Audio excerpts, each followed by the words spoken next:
अभी तक हमें पता चल गया कि जो पॉजिटिव चार्ज है वो सेंटर पे लोकेटेड है, दूसरा एटम का जो साइज है वो 10,000 गुना बड़ा है। तो सवाल ये है कि सेंटर पे आ गया न्यूक्लियस, अब उसको न्यूक्लियस बोल ही देते हैं, पॉजिटिव चार्ज। तो सवाल ये है कि नेगेटिव चार्ज कहाँ है? नेगेटिव चार्ज कहाँ है एटम में? बाहर है। बाहर कहाँ? न्यूक्लियस से बाहर नेगेटिव चार्ज है। अब क्वेश्चन ये है कि वो जो नेगेटिव चार्ज है वो नेगेटिव चार्ज किस तरह से लोकेटेड है, वो अरेंज कैसे किया गया है। मतलब कि अगर नेगेटिव चार्ज एटम के अंदर यूं ही पड़ा हुआ है तो इसका मतलब बात यह है कि वो जो नेगेटिव चार्ज है उसमें और न्यूक्लियस जो कि पॉजिटिव चार्ज रखता है उसके बीच में अट्रैक्टिव फोर्स लगनी चाहिए।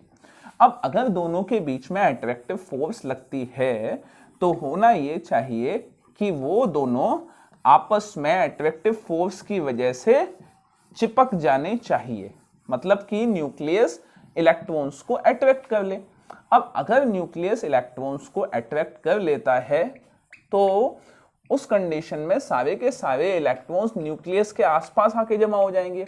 अब अगर सारे इलेक्ट्रॉन्स न्यूक्लियस के आसपास आके जमा हो जाएंगे तो उस कंडीशन में सिचुएशन कुछ ऐसी होगी कि ये तो है आपका एटम और ये है आपका न्यूक्लियस, और सारे के सारे इलेक्ट्रॉन्स का साइज तो बहुत छोटा होता है, बहुत छोटा साइज, इतना छोटा कि आज तक नहीं पता चला कि कितना छोटा है वो, बहुत छोटा है वो। ठीक है, तो ये सारे इलेक्ट्रॉन्स कहां आ गए?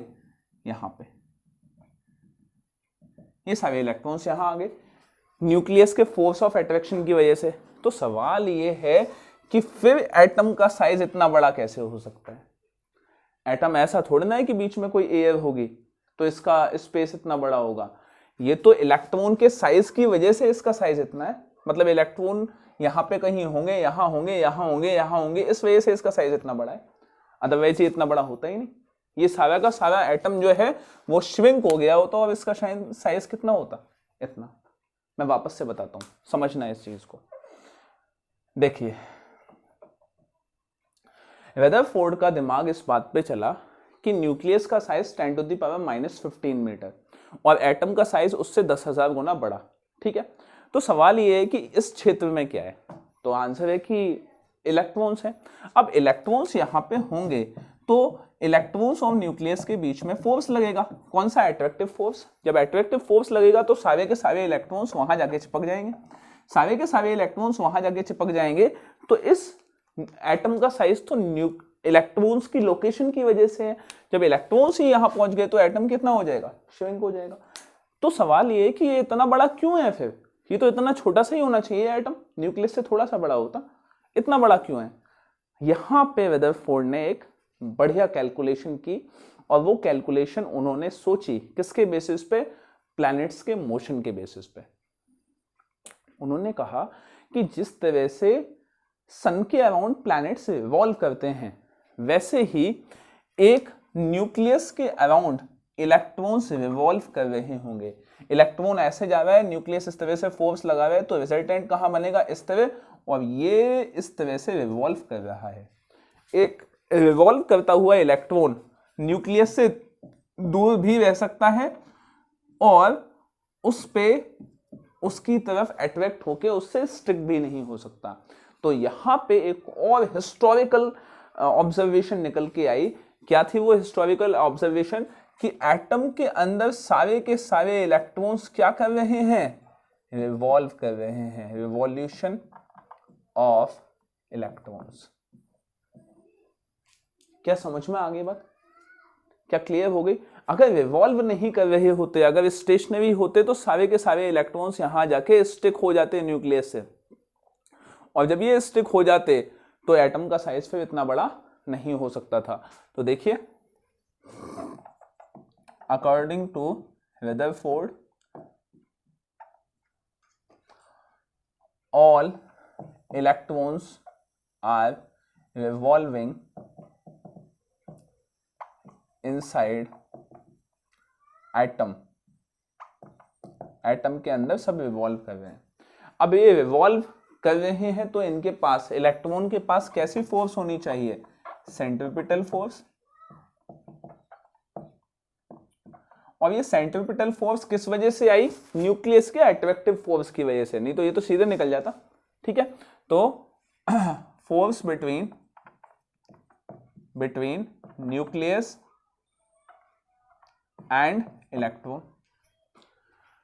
अब फोर्स दोनों के बीच में क्या होगी, फोर्स का फॉर्मूला होता है के Q1 Q2 upon are square. तो देखिए के Q1 मतलब कि चार्ज ऑफ न्यूक्लियस, तो चार्ज ऑफ न्यूक्लियस मैं लिख देता हूं, आपको हो सकता है याद ना हो। Q1 क्या हो गया, charge of nucleus, that will be equal to ZE। अच्छा, Q2 क्या हो गया, charge of electron, that is E। And वैसे माइनस ही होता है, लेकिन फोर्स जो है वो एक वेक्टर क्वांटिटी है, वहां साइन लगाए नहीं जाते, बल्कि साइन की वजह से डायरेक्शन ज्ञात किए जाते हैं। तो डायरेक्शन हमने देख लिया, अट्रैक्टिव फोर्स लगाई है। ठीक है, नेगेटिव को पॉजिटिव अपनी तरफ खींचेगा, डायरेक्शन हमने पहले ही देख लिया, divided by R square is equal to centripetal force mv square upon are.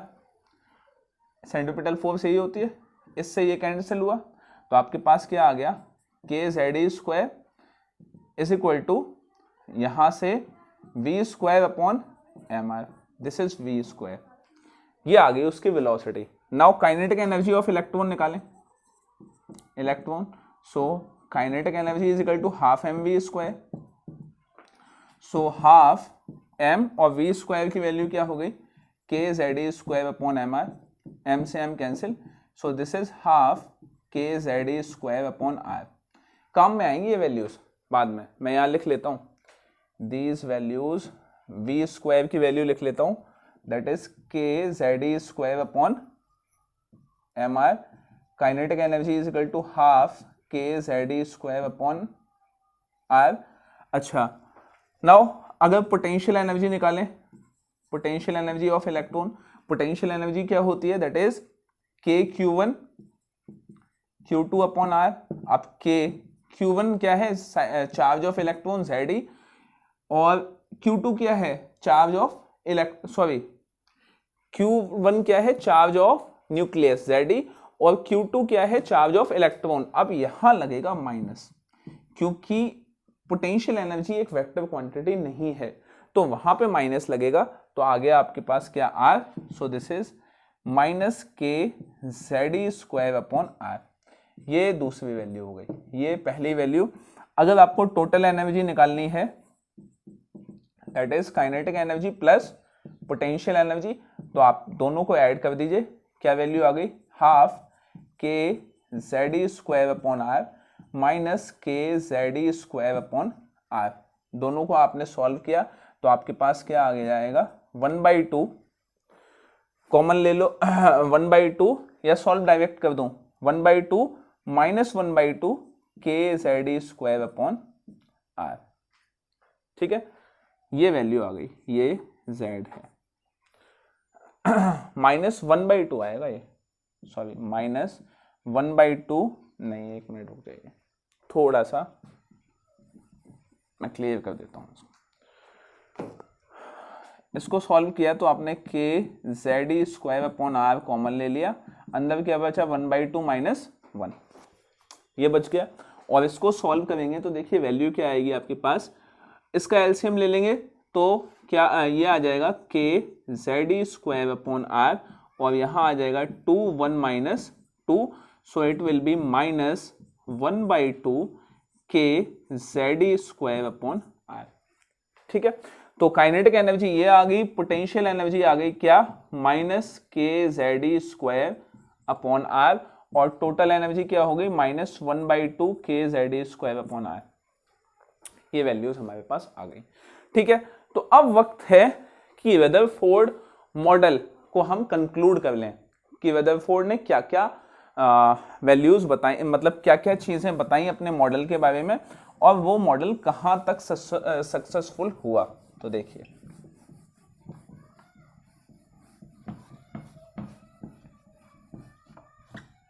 Oh sorry, values ही मिटा दी मैंने।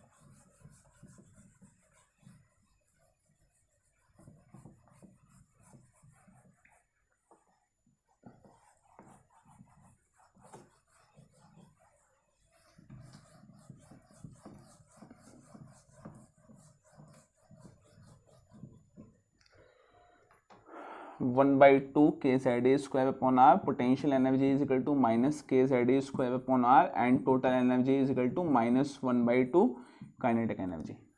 ठीक है, नहीं माइनस काइनेटिक एनर्जी। चलो भाई बहुत बढ़िया, ये वैल्यूज आ गई हैं हमारे पास। अब देखिए आगे आगे रदरफोर्ड मॉडल ऑफ एटम।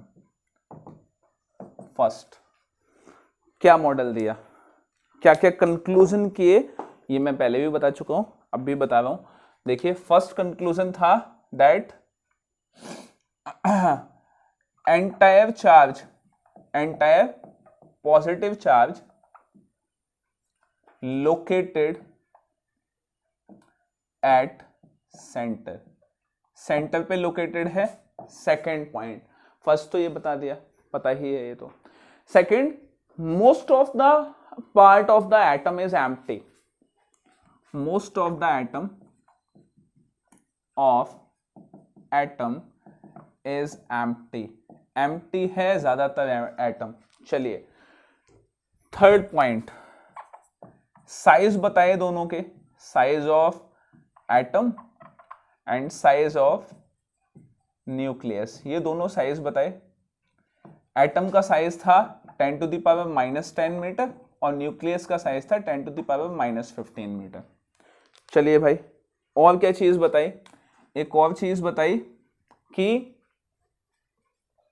जितने भी इलेक्ट्रॉन्स हैं वो रिवॉल्व कर रहे हैं कहां, न्यूक्लियस के अराउंड। ऑल इलेक्ट्रॉन्स आर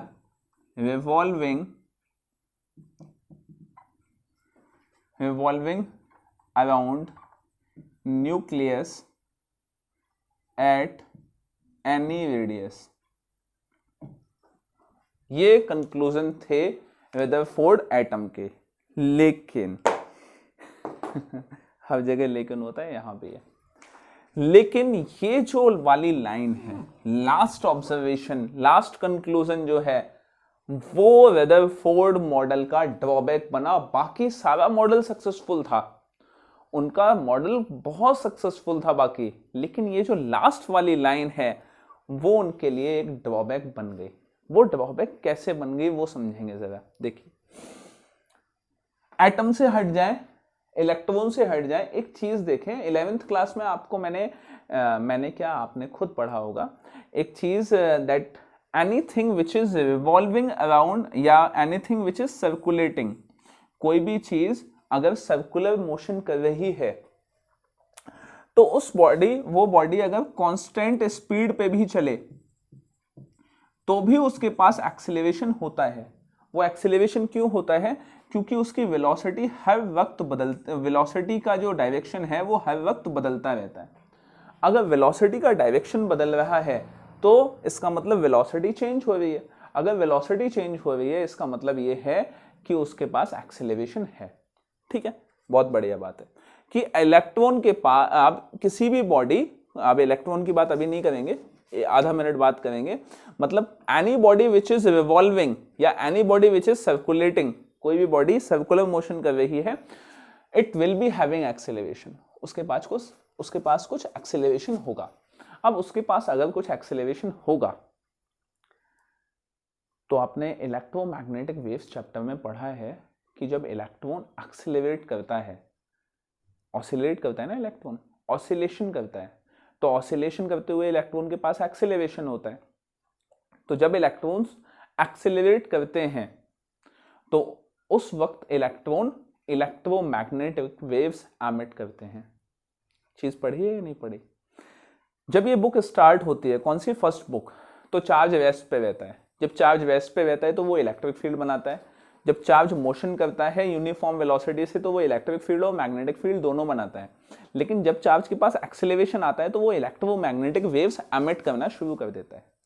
अब यहीं पे एक ड्रॉबैक आ गया। वो ड्रॉबैक क्या आ गया, लोगों ने कहा कि आपने कहा कि भाई इलेक्ट्रॉन रिवॉल्व कर रहा है, आपने मतलब रदरफोर्ड ने कहा कि इलेक्ट्रॉन रिवॉल्व कर रहा है। अब अगर इलेक्ट्रॉन रिवॉल्व कर रहा है तो इसका मतलब है वो इलेक्ट्रोमैग्नेटिक वेव्स एमिट कर रहा होगा।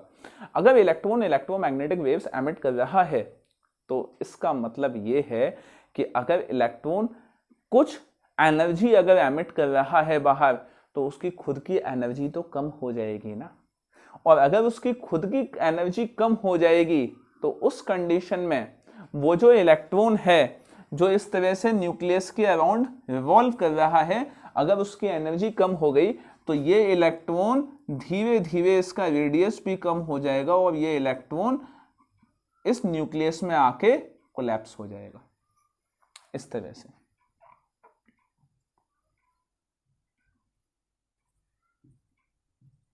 इस इलेक्ट्रॉन में आके कोलैप्स हो जाएगा। और अगर इलेक्ट्रॉन में आके ये न्यूक्लियस में आके इलेक्ट्रॉन कोलैप्स हो जाएगा।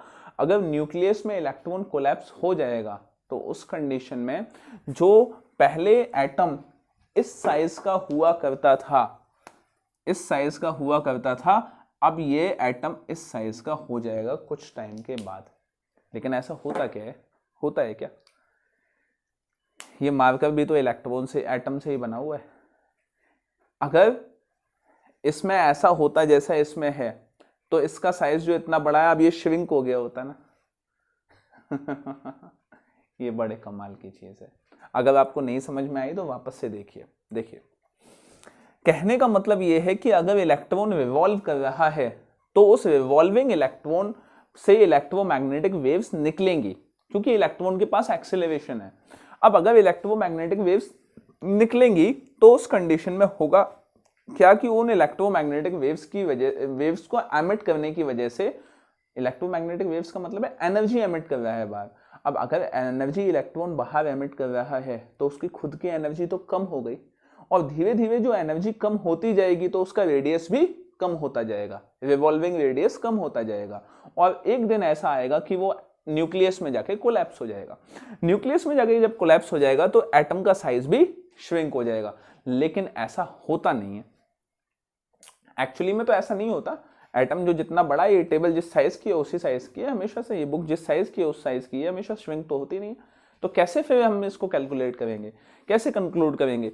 तो ये वाला जो आंसर था ये रदरफोर्ड नहीं बता पाए, यही ड्रॉबैक है इस एटम का। तो हम फिलहाल उसका ड्रॉबैक लिखते हैं। तो देखिए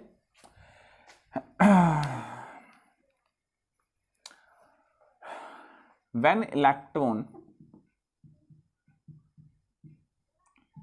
electron revolve around nucleus, then it will be having acceleration, and an accelerating charge या electron always emits electromagnetic wave. Now, if electron is emitting electromagnetic wave, then its own energy should reduce, hence its revolving radius also should नहीं, revolving radius should also reduce, and one day electron will collapse into nucleus, and therefore atom will shrink atom shrink हो जाएगा, लेकिन ऐसा होता नहीं है। तो इस मॉडल को, मतलब इस वाले पार्ट को ड्रॉबैक इसलिए बोला गया क्योंकि रदरफोर्ड इसको एक्सप्लेन करने में सक्षम नहीं थे। इसको एक्सप्लेन किया बाद में बोर ने, नील्स बोर ने इसको एक्सप्लेन किया कि ऐसा होता क्यों है और आगे बताया। तो आप फटाफट पहले इसका स्क्रीनशॉट ले लीजिए, फिर हम आगे बढ़ते हैं।